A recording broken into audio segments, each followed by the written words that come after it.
Кутмандуу күнүңүздөр менен урматтуу телекөрүүчүлөр, радио каармандар, Республикалык штабтын пресс борборунда Бишкек шаарындагы учурдагы абал тууралуу Бишкек шаарынын вице-мэри Кузнецова Татьяна Анатольевна маалымат берет. Брифингди ТүЗОдон ЛТР, КТРК, Ала-тоо 24, Пирамида, 5-канал телеканалдарынан, облустук медиа борборлордон, Кабар Кыргыз улуттук маалымат агенттигинен, ошондой эле эл-ФМ, 1-радио, Кыргыз радиосу, Марал ФМ радиолорунан, ЛТРдин YouTube каналынан жана Фейсбуктан Кыргыз өкмөтү социальное правительство МТРК ЛТР жана 1-радионун баракчаларынан көрүп уга аласыздар. Добрый день, уважаемые телезрители, радиослушатели. Мы начинаем брифинг в пресс-центре республиканского штаба. О текущей ситуации по городу Бишкек вас проинформирует вице-мэр столицы Кузнецова Татьяна Анатольевна. Прямой эфир брифинга вы можете посмотреть и услышать на телеканалах ЛТР, КТРК, Ала-тоо 24, Пирамида, 5 канал, через областные медиа-центры, Кыргызское национальное информационное агентство Кабар, а также на радиостанциях эл-ФМ, 1-радио, Кыргыз радиосу, Марал ФМ, на YouTube-канале ЛТР и в Фейсбуке на страницах Кыргыз өкмөтү, социальное правительство, МТРК ЛТР и 1-радио. Татьяна Анатольевна, вам слово. Дорогие горожане и гости столицы, в городе по-прежнему остается повышенным риск заражения коронавирусом, в связи с чем сохраняется карантин и чрезвычайная ситуация. На 17 июня по городу Бишкек количество лабораторно подтвержденных случаев составило 819 человек, или 33% от всех случаев по стране. 85 из них завозных, 734 местных случая. 819 человек с COVID имели контакты с 1794 гражданами. 664 человека проживают по городским адресам, 155 человек по иногородним. Выздоровело и выписано 410 человек, что составляет 51% от зараженных по городу. 676 контактных лиц остаются под меднаблюдением. Умерло 6 человек. Из всех зарегистрированных случаев самообращения составляют 207. У 34 не установлена причина заражения. ЦГСН города Бишкек проводит эпидрасследования, а также были организованы подворовые обходы для выявления источника заражения. При подворовых обходах было выявлено 3 положительных случая на COVID.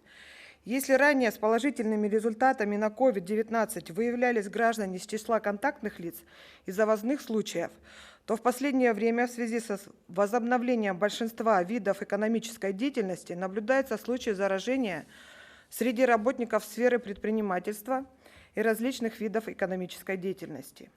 Отмечаем, что в Бишкеке до сих пор приостановлено проведение спортивных мероприятий, зрелищных, праздничных мероприятий, юбилейных, семейных и других массовых мероприятий. При этом, к сожалению, опасность COVID осознают далеко не все руководители. Так, за период с 14 мая по 16 июня обследовано 7897 объектов предпринимательства. Составлено 930 протоколов о нарушениях на сумму 1 996 000 сомов. В соответствии с приказом номер 8 от 16 июня Комиссии по гражданской защите города Бишкек временно до особого распоряжения приостановлена деятельность детских батутов, прокат велосипедов и других видов несанкционированной торговли на территории города Бишкек. При этом еще раз напоминаем руководителям предприятий и организаций, независимо от форм собственности, осуществляющим деятельность в условиях карантина и чрезвычайной ситуации, организовать на местах все необходимые условия и строго соблюдать санитарные правила и требования, утвержденные постановлением правительства. Особо обращая внимание наших предпринимателей и руководителей объектов торговли, рынков, магазинов, такси, общественного транспорта в случае выявления очагов заражения либо игнорирования санитарно-эпидправил и требований будут приниматься штрафные санкции и временные ограничения деятельности. Для проведения дезинфицирующих мероприятий сегодня будут приостановлены закрытый мини-рынок Чинар в микрорайоне Аламедин-1 и рынок Киял. Отмечаем важность организации входного фильтра с проверкой бесконтактным термометром либо установки дезинфицирующих тоннелей, проведение регулярной влажной уборки с применением дезинфицирующих средств, соблюдение работниками и клиентами правил личной гигиены, перчаточно-масочного режима, соблюдение дистанции, предотвращение массового скопления людей, введение обязательного журнала здоровья в организациях и на предприятиях независимо от форм собственности, введение учета граждан, посещающих общественные места. Дорогие горожане и гости столицы, имейте в виду, любые контакты и посещения общественных мест без крайней необходимости по-прежнему представляют угрозу вашему здоровью. Количество заболевших коронавирусом, определение срока чрезвычайной ситуации, а также экономические потери зависят от действий каждого горожанина. Защитить свою семью, своих близких, помочь своей стране и любимому городу, пережить эпидемию коронавируса с минимальными потерями – это наши общие цели. Особо обращаю внимание и обращаюсь к людям старшего поколения. Без крайней необходимости не выходить из дома. В случае ухудшения самочувствия обращаться на горячую линию в колл-центр 118. По работе колл-центра 118 с апреля месяца более 12 тысяч поступило обращений от горожан. Из них 1516 по коронавирусной инфекции. Пожалуйста, соблюдайте личную гигиену, социальную дистанцию и масочный режим. При угрозе здоровья звоните на горячую линию 118. При несоблюдении санитарных норм и правил звоните в колл-центр мэрии города Бишкек 1840-1850, который работает круглосуточно. Пожалуйста, усиливайте свое внимание к личным мерам по предупреждению заражения. Только соблюдая санитарные нормы, можно избежать массового заражения. Еще раз, всем здоровья, спасибо за внимание. Спасибо, Татьяна Анатольевна. Давайте перейдем теперь к вопросам. Первый вопрос. Когда откроют детские сады в Ленинском и Октябрьском районах? Ранее сообщалось о 6 случаях коронавируса среди работников детсадов. Какова ситуация на сегодня? На сегодняшний момент в 2 районах открыты дошкольные образовательные организации. Это по Свердловскому 14 образовательных организаций и по Первомайскому району тоже 14 организаций. По Ленинскому району с завтрашнего дня будут работать 5 дошкольных организаций. Почему мы приостановили, то есть не начали работать данные учреждения, так как, во-первых, должны были пройти тесты сотрудники, получили результаты, соответственно, мы должны были обеспечить продуктами питания данные учреждения образования.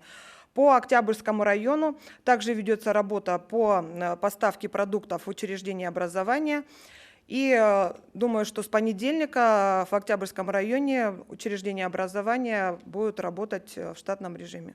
Спасибо. С чем связано сокращение количества блокпостов на въезде в Бишкек? Был ли выявлен хоть один случай коронавируса на блокпосте, когда у водителя или пассажира была температура?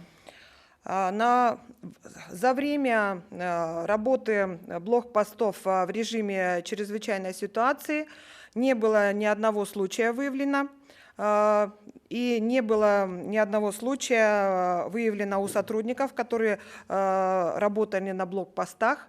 Так что данная работа проводится, случаев не было. Спасибо. В Бишкеке выявляется большое количество заболевших. Будут ли введены ограничительные меры? Если да, то какие и когда? Да, за последние 4 дня у нас действительно увеличилось количество заболевших. Мы связываем это все-таки с тем, что начала работать в полном объеме наша служба по самообращению. Люди обращаются. Как я уже отметила в своем выступлении, 207 случаев самообращения. И те случаи, которые это контактные лица зараженных. Поэтому на сегодняшний момент, пока мы данную ситуацию контролируем, впоследствии, если будут какие-то решение мы дополнительно сообщим. Спасибо. И последний вопрос. Расскажите о работе больниц и поликлиник. Какие документы должны быть у горожанина, чтобы он мог пойти к врачу?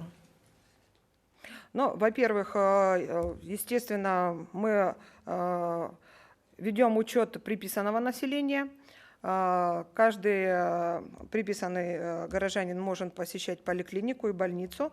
Если вы не приписаны, вы можете позвонить в регистратуру, проконсультироваться. И документ — это, естественно, паспорт. И наши поликлиники принимают по временной прописке.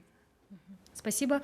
Уважаемые телезрители, радиослушатели, на этом мы завершаем брифинг в пресс-центре Республиканского штаба. О текущей ситуации по городу Бишкек вас проинформировала вице-мэр столицы Кузнецова Татьяна Анатольевна. Прямой эфир брифинга вы могли посмотреть и услышать на телеканалах ЛТР, КТРК, Лото-24, Пирамида, Пятый канал, через областные медиацентры, Кыргызское национальное информационное агентство Хабар, а также на радиостанциях ЛФМ, Биринчи радио, Кыргыз радиосу, Марал ФМ, на YouTube-канале ЛТР и в Фейсбуке на страницах Кыргыз Өкмөтү, социальное правительство, МТРК ЛТР и Биринчи радио. Спасибо за внимание.